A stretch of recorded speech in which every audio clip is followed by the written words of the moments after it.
Hello दोस्तों, मेरा नाम है यश। स्वागत है आपका मेरे चैनल द ट्रेलर में। आज की कहानी एक ऐसे चोर के बारे में है जिसे पूरे अमेरिका के इतिहास का अब तक का सबसे बड़ा चोर कहा जाता है। इस चोर ने सिर्फ बैंक्स को ही अपना निशाना नहीं बनाया, बल्कि इसने 4 पुलिस स्टेशंस भी लूटे, जो अपने आप में बहुत हैरत अंगेज है। ये चोर इतना शातिर और ख़तरनाक था कि इसने जेल भी तोड़ी और सज़ा से बचने के लिए प्लास्टिक सर्जरी से अपने चेहरे को भी बदल लिया। इस चोर के बारे में ये कहा जाता था कि ये अमीरों से चुराकर गरीबों में बांटता था, और ये इतना मशहूर हुआ कि हॉलीवुड ने इस पर एक पूरी फिल्म बना डाली। तो आखिर कौन था ये चोर, कैसे इसने इन चोरियों को अंजाम दिया, कैसे वो जेल से भागा और कैसे पुलिस के हाथ लगा, ये अपने आप में बहुत हैरत अंगेज और रोमांचक है। ये कहानी है जॉन डिलिंजर की, जिसका जन्म 22 जून सन 1903 में इंडियाना पुलिस में हुआ। जॉन अपने तीनों भाई बहनों में सबसे छोटा था और अभी वो 4 साल का ही था कि तभी उसकी माँ गुजर गई। जॉन की माँ के गुजरने के कुछ वक्त बाद ही उसकी बड़ी बहन ऑड्रे की शादी हो गई और वो जॉन को अपने साथ ले गई ताकि वो उसकी देखभाल कर सके। जॉन अपनी बहन के पास 4 साल तक रहा, और जब जॉन के बाप ने सन 1912 में दूसरी शादी की तब वो जॉन को अपने पास ले आए। हालांकि जॉन पढ़ने लिखने में काफ़ी अच्छा था, मगर चूंकि उसका बाप उसे बहुत मारता पीटता था, इसलिए जॉन अब अक्सर स्कूल में और स्कूल से बाहर चोरियां और मारपीट करने लगा। वो अक्सर घर से स्कूल के लिए तो निकलता, मगर स्कूल नहीं जाता, क्योंकि अब उसका पढ़ाई में बिल्कुल भी मन नहीं लग रहा था, और 16 साल की उम्र आते आते उसने स्कूल भी छोड़ दिया। जॉन अब अपने बाप की मारपीट से इतना ज़्यादा परेशान हो चुका था कि उसने फैसला कर लिया कि वो अब इस घर से भाग जाएगा, मगर घर से भागने से पहले उसे एक जॉब की ज़रूरत थी ताकि भागने के बाद वो अपना गुजर बसर कर सके। ये वो दौर था जब अमेरिका के ज़्यादातर आदमियों को फर्स्ट वर्ल्ड वॉर में लड़ाई के लिए तैयार किया जा रहा था, जिसके लिए उन्हें ज़्यादा से ज़्यादा लोगों की ज़रूरत थी। और इसी का फ़ायदा उठाकर जॉन को इंडियाना पुलिस में एक फुल टाइम जॉब मिल गई, जिसमें उसे एक ऑफिस में डॉक्यूमेंट्स एक टेबल से दूसरी टेबल तक पहुँचाने होते थे, और बाकी टाइम में उसकी मिलिट्री ट्रेनिंग होती थी। अभी जॉन को काम करते 1 साल ही हुआ था कि सन 1921 में उसके फादर पूरी फैमिली को लेकर इंडियाना के शहर मॉर्सविल शिफ्ट हो जाते हैं, जिसकी वजह से जॉन को अपनी जॉब छोड़नी पड़ती है और उसका दोबारा स्कूल में ज़बरदस्ती एडमिशन करा दिया जाता है। इस ज़ोर ज़बरदस्ती का जॉन पर इतना बुरा असर हुआ कि उसने स्कूल ज्वाइन करने के कुछ ही समय बाद एक कार चोरी को अंजाम दिया और सन 1922 में गिरफ्तार हो गया, जिसके बाद उसे 3 महीने की सज़ा सुनाई गई। अब जॉन 19 साल का हो चुका था, और जेल से बाहर आने के बाद सन 1923 में वो नेवी ज्वाइन कर लेता है। नेवी ज्वाइन करने के कुछ ही समय बाद जॉन को लगने लगता है कि वो इस काम के लिए नहीं बना है, और इसीलिए उसकी शिप जब बॉस्टन में 2 दिन के लिए रुकती है तो वो 24 घंटे की छुट्टी लेकर वहाँ से निकलता है और फिर कभी वापस नहीं लौटता, जिसके बाद नेवी उसे भगौड़ा करार दे देती है। वहाँ से भागने के कुछ हफ्तों बाद जॉन सन 1924 में वापस मॉर्सविल पहुँचता है, और उसी साल अप्रैल में उसकी शादी 16 साल की बाल एथिल से हो जाती है। हालांकि जॉन की शादी तो हो गई थी, मगर वो अपना ज़्यादातर वक्त अपने दोस्तों के साथ बेसबॉल खेलते हुए और शराब पीते हुए बिताता था। ऐसे ही एक रात जब वो अपने दोस्तों के साथ बैठकर शराब पी रहा था, तो उस वक्त उन लोगों के साथ एड सिंगल्टन भी था। एड सिंगल्टन वो शख्स था जो हाल ही में एक चोरी के इल्ज़ाम में जेल की सज़ा काट कर आया था। अभी वो लोग शराब पी ही रहे थे कि तभी एड सिंगल्टन जॉन के सामने वेस्ट एंड ग्रोसरी स्टोर को लूटने की बात रखता है, जिसके लिए जॉन फौरन राज़ी हो जाता है। उस ग्रोसरी स्टोर को लूटने से पहले जॉन और एड सिंगल्टन उस स्टोर और उसके मालिक पर नज़र रखना शुरू करते हैं, जिसमें उन्हें यह पता चलता है कि स्टोर का मालिक रोज़ अपने घर पैदल वापस जाता है और उसके पास दिन भर के स्टोर में कमाए हुए पैसे होते हैं। चोरी की रात वो दोनों एक गली में छुप जाते हैं जो स्टोर ओनर के घर जाने के रास्ते में पड़ती थी, और जैसे ही वो वहाँ से गुजरता है, एड सिंगल्टन उसका मुंह दबाता है और जॉन उसके सर पर बंदूक तान देता है। अचानक हुए इस हमले और बंदूक को देखकर स्टोर ओनर बहुत डर जाता है और अपनी जेब में रखे $50 निकालकर उन्हें दे देता है, जिसकी कीमत आज के ज़माने के हिसाब से $900 बनती है। हालांकि जॉन को इस लूट में $50 ही मिले थे, मगर ये वो पहली चोरी थी जहाँ से जॉन डिलिंजर का वो सफ़र शुरू हुआ जिसने उसे चोरों की दुनिया का लेजेंड बनाकर रख दिया। हालांकि जॉन और एड दोनों इस चोरी के अगले ही दिन गिरफ्तार हो गए, जिसके बाद जॉन को जान लेने की कोशिश और चोरी के इल्ज़ाम में $200 का जुर्माना और 12 साल की सज़ा सुनाई गई। सज़ा सुनाने के बाद जॉन को पेंडल्टन करेक्शन फैसिलिटी भेज दिया जाता है, जहां उसे अपनी सज़ा काटनी थी। जेल जाने के 1 महीने बाद ही जॉन इस जेल से भागने की कोशिश करता है, मगर वो जिस पैकिंग के सामान में छुपकर भाग रहा था उसमें वो चेकिंग के दौरान पकड़ा जाता है, और ऐसे ही 1 साल के अंदर उसने 3 बार और भागने की कोशिश की, मगर हर बार वो पकड़ा गया। जेल से बार बार भागने की कोशिश करने की वजह से जॉन उस जेल में काफ़ी मशहूर हो गया, जिसकी वजह से वहाँ के कैदी उसकी बहुत इज्जत करने लगे। और धीरे धीरे जॉन ने वहाँ भी एक गैंग बनानी शुरू कर दी, जिसमें होमर वैन, रसल क्लार्क और हैरी पीट जैसे शातिर चोर शामिल थे। जॉन और इन शातिर चोरों की बढ़ती दोस्ती देख वहाँ के जेलर को चिंता होने लगी और इसलिए उसने होमर वैन और हैरी पीट को वहाँ से 300 किलोमीटर दूर इंडियाना स्टेट जेल में ट्रांसफ़र करा दिया। इसी दौरान जॉन को पता चलता है कि उसकी बीवी ने डाइवोर्स के लिए केस फाइल किया है। अब जॉन के दोनों दोस्तों को भी दूसरी जेल में ट्रांसफ़र कर दिया गया था और उसे भागने का भी कोई रास्ता नहीं दिख रहा था। तब वो जेल के अंदर होने वाले बेसबॉल गेम में इंटरेस्ट लेना शुरू करता है और बेसबॉल टीम में शामिल हो जाता है। ऐसा ही एक बेसबॉल मैच जेल के अंदर होने वाला था, जिसे देखने के लिए इंडियाना के गवर्नर हेनरी लेस्ली आने वाले थे।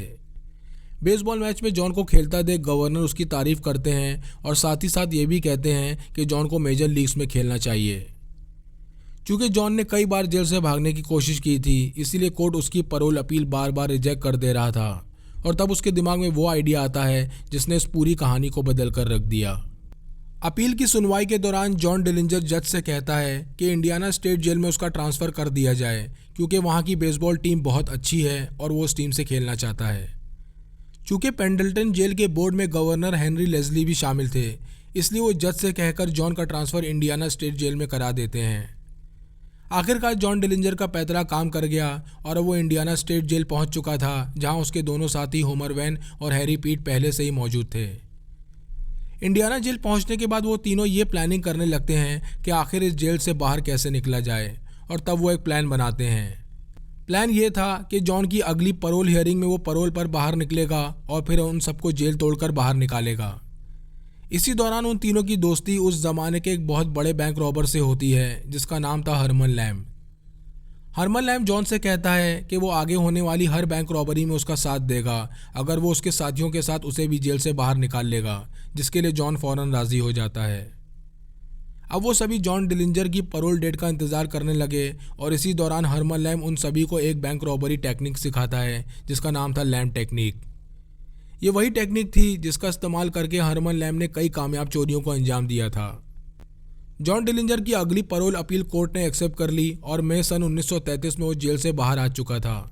सन 1933 अमेरिका का वो दौर था जब बेरोजगारी ने पूरे अमेरिका को अपनी चपेट में ले लिया था और लगभग 1 करोड़ 30 लाख लोग बेरोजगार हो गए, 20 लाख लोग बेघर हो गए और क्राइम अपने चरम पर था। जेल से बाहर आने के बाद जॉन हैरी पीट के गैंग के कुछ लोगों को लेकर मॉर्सविल पहुंचता है और लैम टेक्निक का इस्तेमाल करके बैंक रॉबरीज को अंजाम देना शुरू करता है। लैम टेक्निक का इस्तेमाल करके जॉन अपने साथियों की एक टीम बनाता, जिसमें वो लोग गवर्नमेंट ऑफिशियल बनकर बैंक जाते और बैंक मैनेजर से कहते कि वो लोग NRA वाशिंगटन से आए हैं और उन्हें एक सर्वे करने भेजा गया है कि बैंक के लॉकर्स और वॉल्ट सही से काम कर रहे हैं या नहीं। मैनेजर जैसे ही उन्हें वॉल्ट या लॉकर तक लेकर जाता, वो लोग अपनी बंदूकें निकालते और बैंक को लूट लेते। कुछ ही महीनों में जॉन लगभग $50,000 की लूट को अंजाम दे चुका था, जिसकी कीमत आज के ज़माने के हिसाब से लगभग $9 लाख बनती है।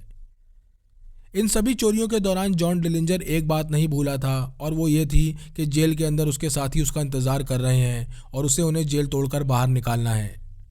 अब जॉन लूट में कमाए हुए पैसों से हथियार खरीदना शुरू करता है और जेल में कुछ गार्ड्स को रिश्वत खिलाकर ये हथियार जेल के अंदर पहुंचवा देता है। ये सभी हथियार एक बॉक्स में होते जिस पर X का निशान होता था और ये एक सिग्नल था जेल में बंद उसके साथियों के लिए, जिसे देखकर वो लोग समझ जाते कि हथियार इन्हीं बॉक्सेस में हैं। जेल से भागने की प्लानिंग अभी चल ही रही थी कि इसी दौरान जॉन अपनी एक गर्लफ्रेंड से मिलने ओहायो जाता है, जहां उसे 2 पुलिस वाले गिरफ्तार कर लेते हैं। जॉन के ओहायो में होने की खबर उन पुलिस वालों को एक शख्स से मिली थी जिसने जॉन को ओहायो में 1 महीने पहले बैंक रॉबरी को अंजाम देते देखा था। जॉन को गिरफ्तार करने के बाद उसे लीमा ओहायो की एलन काउंटी जेल भेज दिया जाता है और जेल जाने के कुछ ही दिन बाद जॉन के साथी जो इंडियाना जेल में बंद थे, वो सभी जेल तोड़कर फरार हो जाते हैं।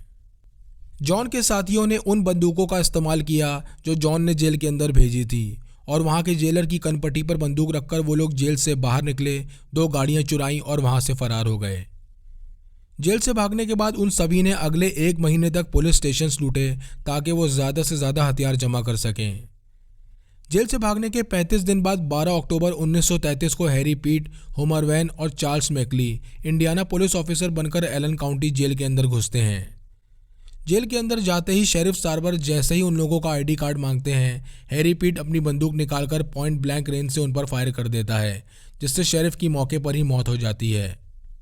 शेरिफ के मरने के बाद वो लोग जॉन डिलिंजर के सेल तक पहुंचते हैं और उसे लेकर वहां से फरार हो जाते हैं। इस जेल ब्रेक के बाद ये खबर वहां के हर न्यूज़पेपर में छपती है, जिसमें जॉन डिलिंजर और उसके गैंग के लोगों की फ़ोटो छपी थी। जेल से भागने के बाद जॉन डिलिंजर एक नई गर्लफ्रेंड बनाता है, जिसका नाम था इवलिन बिली। जॉन उसे कार और ज्वेलरी जैसे महंगे तोहफे देता और इवलिन बिली ही वो औरत थी जिसकी वजह से जॉन डिलिंजर पुलिस के हाथ लगा।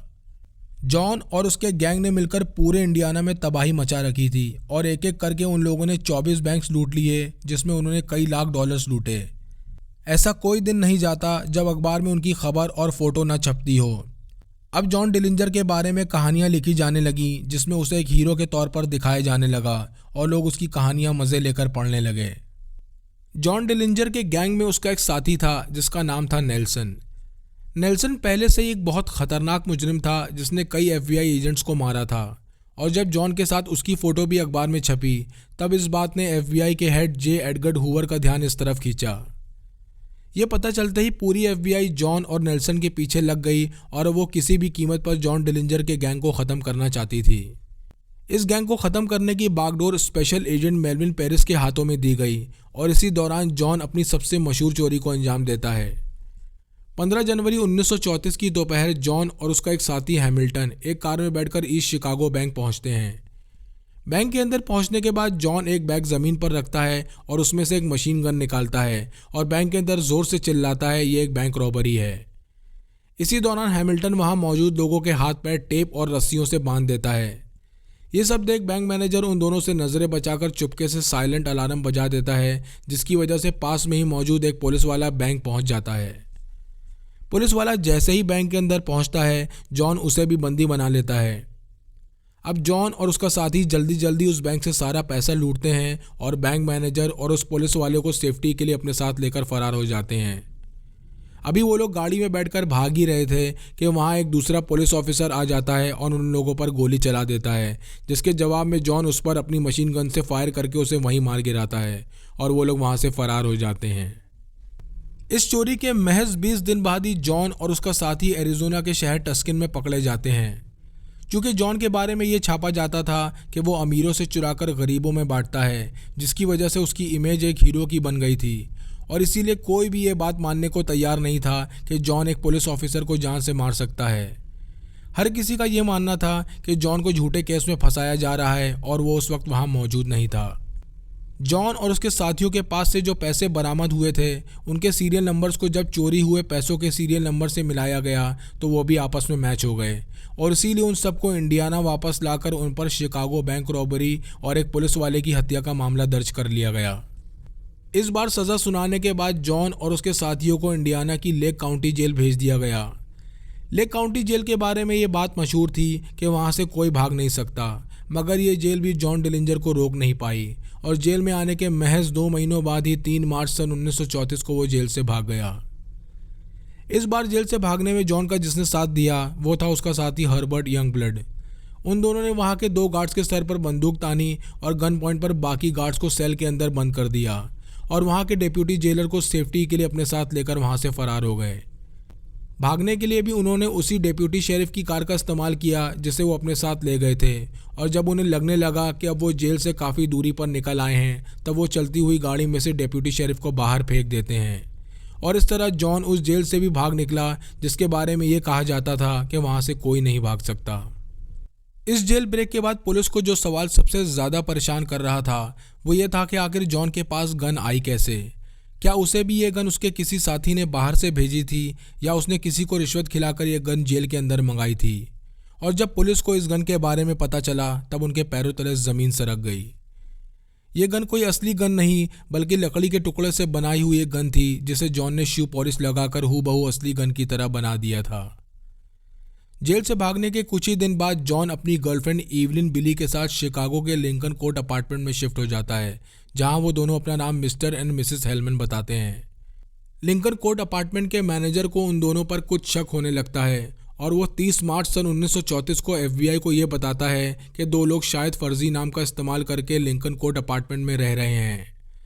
ये सुनते ही एफबीआई और लोकल पुलिस लिंकन अपार्टमेंट पहुंचते हैं और उन दोनों के घर का दरवाज़ा खटखटाते हैं। मिसेस हेलमन जैसे ही दरवाज़ा खोलती हैं, एफबीआई ऑफिसर उसे फ़ौरन पहचान लेता है कि ये मिसेस हेलमन नहीं बल्कि इवलिन बिली है। अभी वो ऑफिसर उसे पकड़ पाता उससे पहले ही इवलिन बहुत तेज़ी से दरवाज़ा बंद कर देती है और रूम के अंदर से मशीन गन से गोलियां चलने लगती हैं, जिसकी वजह से वहाँ अफरा तफरी मच जाती है। जॉन और इवलिन गोलियों के बीच भागने में तो कामयाब हो जाते हैं, मगर भागने के दौरान जॉन के कंधे में गोली लग जाती है।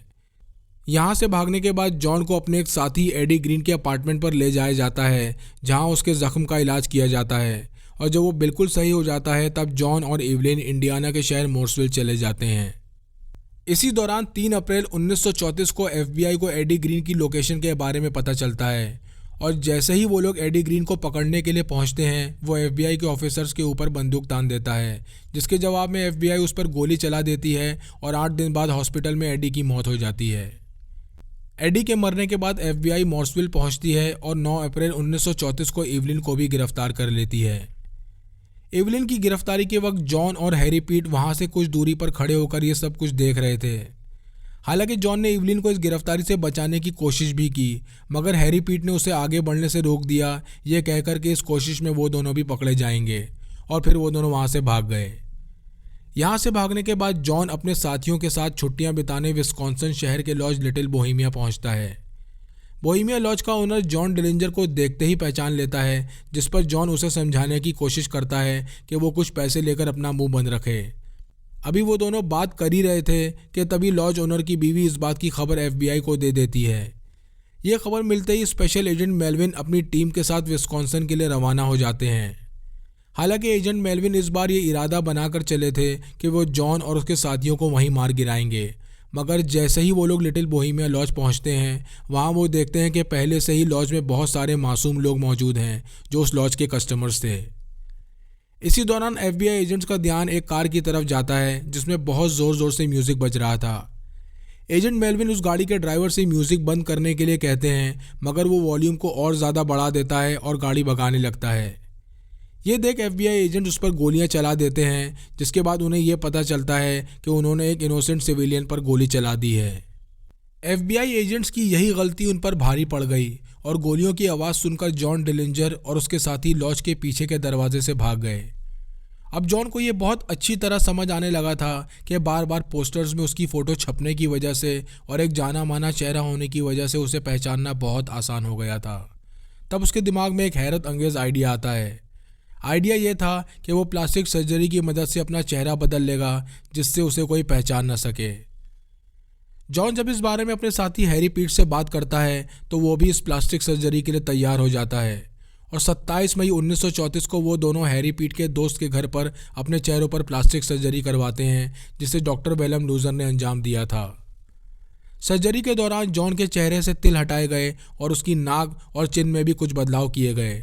साथ ही साथ नाइट्रिक एसिड और हाइड्रोक्लोरिक एसिड का इस्तेमाल करके उनके फिंगरप्रिंट्स भी बदल दिए गए और इस सर्जरी के बाद जॉन ने अपना नाम जिमी लॉरेंस कर लिया।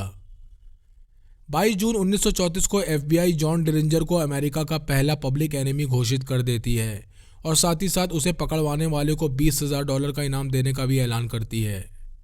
चूँकि जॉन डिलिंजर अब तक $5 लाख की लूट कर चुका था, जिसकी कीमत आज के ज़माने के हिसाब से $11 मिलियन बनती है, और इसी वजह से वो एक बहुत अमीर और दौलतमंद शख्स बन चुका था।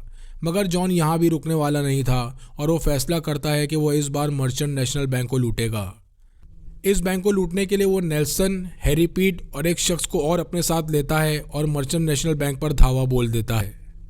अभी वो लोग बैंक के अंदर लूट को अंजाम दे ही रहे थे कि तभी वहाँ पुलिस पहुँच जाती है और हैरी पीट उनमें से एक पुलिस वाले को गोली मार देता है, जिसके जवाब में पुलिस भी फायरिंग शुरू करती है। मगर चूंकि जॉन और उसके साथी बुलेट प्रूफ जैकेट पहने थे, इसलिए नेल्सन को गोली लगने पर भी कुछ नहीं होता और वो लोग $30,000 की लूट को अंजाम देकर वहाँ से फरार हो जाते हैं।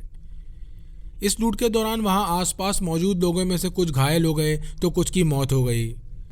इवलिन के गिरफ्तार होने के बाद जॉन फिर एक नई गर्लफ्रेंड बनाता है जिसका नाम था रीटा हैमिल्टन, और ये फैसला करता है कि अब वो कुछ समय के लिए इन चोरियों को रोक देगा और अपनी गर्लफ्रेंड रीटा हैमिल्टन के साथ एक अपार्टमेंट में शिफ्ट हो जाता है। जॉन की मुलाकात रीटा से एक नाइट क्लब में हुई थी, जहां जॉन ने उसे अपना नाम जिमी लॉरेंस बताया था। रीटा हैमिल्टन इस बात से बिल्कुल बेखबर थी कि उसका नया बॉयफ्रेंड अमेरिका का सबसे वांटेड चोर और क्रिमिनल है, और चूंकि जॉन ने प्लास्टिक सर्जरी से अपने चेहरे में कुछ बदलाव किए थे, इसीलिए उसे पहचानना भी मुश्किल था। रीटा जॉन को अपनी एक दोस्त एना सेज से मिलवाती है, जिसके साथ वो पहले प्रोस्टिट्यूट का काम करती थी। एना सेज जॉन को देखते ही पहचान जाती है, और तब उसके दिमाग में वो आइडिया आता है जिसने जॉन के क्रिमिनल करियर को हमेशा हमेशा के लिए ख़त्म कर दिया। चूँकि एना सेज एक रोमानियन थी जो अमेरिका में छुप कर रह रही थी, और उसे हर वक्त ये डर लगा रहता था कि उसे कभी भी अमेरिका से डिपोर्ट किया जा सकता है। एना को लगने लगता है कि वो जॉन डिलिंजर के बारे में इंफॉर्मेशन देकर FBI की मदद करेगी तो वो लोग उसे डिपोर्ट नहीं करेंगे और अमेरिका में ही रहने देंगे। जॉन के बारे में खबर देने के लिए एना अपने एक कॉन्टैक्ट को फ़ोन करती है जो शिकागो पुलिस डिपार्टमेंट में एक डिटेक्टिव था, और वो डिटेक्टिव एना का कॉन्टैक्ट स्पेशल एजेंट मेलविन से करा देता है। एना स्पेशल एजेंट मेलविन को बताती है कि जिस शख्स से वो मिली है वो जॉन डिलिंजर ही है, और साथ ही साथ ये भी बताती है कि वो रीटा और जॉन के साथ अक्सर थिएटर प्ले देखने जाती है, और अब जैसे ही उनके साथ जाने का प्लान बनेगा वो एजेंट मेलविन को इन्फॉर्म कर देगी। इस बातचीत के कुछ ही दिन बाद एना एजेंट मेलविन को फ़ोन करके बताती है कि वो तीनों थिएटर प्ले देखने जाने वाले हैं।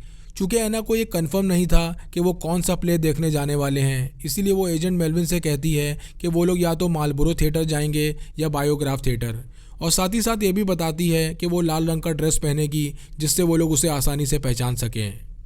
22 जुलाई 1934 की शाम एजेंट मेलविन 2 टीमें बनाकर दोनों थिएटर के बाहर सिविल ड्रेस में तैनात कर देते हैं, और ख़ुद बायोग्राफ थिएटर के बाहर एना का इंतज़ार करने लगते हैं। कुछ ही देर बाद एजेंट मेलविन की नज़र एना पर पड़ती है जो एक लाल रंग का ड्रेस पहनी थी, और उसके साथ रीटा हैमिल्टन और जॉन डिलिंजर चल रहे थे। एजेंट मेलविन उस वक्त अपनी टीम को इशारा करके कहते हैं कि वो लोग अभी कुछ ना करें और प्ले के ख़त्म होने का इंतज़ार करने लगते हैं, और जैसे ही प्ले ख़त्म होता है और वो तीनों बाहर आते हैं, जॉन डिलिंजर को एहसास होने लगता है कि कुछ तो गड़बड़ है, और वो रीटा हैमिल्टन और एना सेज को धक्का देकर जैसे ही भागने की कोशिश करता है, एजेंट मेलविन अपनी टीम के साथ बंदूक लेकर उसके सामने आ जाते हैं और सरेंडर करने के लिए कहते हैं। ये देख जॉन अपनी बंदूक निकालता है और हवा में फायर करते हुए एक गली की तरफ भागता है जिसे FBI ने पहले ही ब्लॉक कर दिया था। जॉन का पीछा कर रहे एजेंट मेलविन उस पर 3 गोलियां चलाते हैं, जिसमें से एक गोली उसकी गर्दन में लगती है और उसकी आंखों को चीरते हुए बाहर निकलती है, जिसकी वजह से मौके पर ही जॉन की मौत हो जाती है, और इस तरह अमेरिका का मोस्ट वांटेड क्रिमिनल एक झटके में मारा गया। आसपास के लोगों को जैसे ही ये पता चलता है कि FBI ने जॉन डिलिंजर को मार गिराया है, वो सभी वहाँ जमा होने लगते हैं, और कुछ लोग न्यूज़पेपर और अपने रुमाल को जॉन की बॉडी के पास बिखरे खून में डुबोने लगते हैं ताकि वो उसे निशानी के तौर पर रख सकें। जॉन के परिवार वालों ने उसे 25 जुलाई सन 1934 को क्राउन हिल सेमेट्री में दफन किया। इस इनकाउंटर के बाद लोगों का मानना था कि FBI ने जिसे मारा है वो जॉन डिलिंजर नहीं बल्कि कोई और था, और न्यूज़पेपर में ये भी छापा गया कि आखिर FBI ने जॉन डिलिंजर को मारा ही क्यों, क्योंकि उसमें और बैंक्स और पॉलिटिशियंस में बहुत फ़र्क था। जहां एक तरफ बैंक्स और पॉलिटिशियंस गरीबों को मारते हैं और उनके पैसे लूटते हैं, वहीं जॉन डिलिंजर ऐसे लोगों को लूटता था जो गरीबों को लूटकर अमीर हुए थे। ये थी कहानी अमेरिका के एक ऐसे चोर की जिसने जुर्म के इतिहास में अपना नाम हमेशा हमेशा के लिए दर्ज करा दिया। आपको ये कहानी कैसी लगी कमेंट सेक्शन में लिखकर ज़रूर बताएं। चैनल को लाइक और सब्सक्राइब करें। मिलते हैं नेक्स्ट वीडियो में।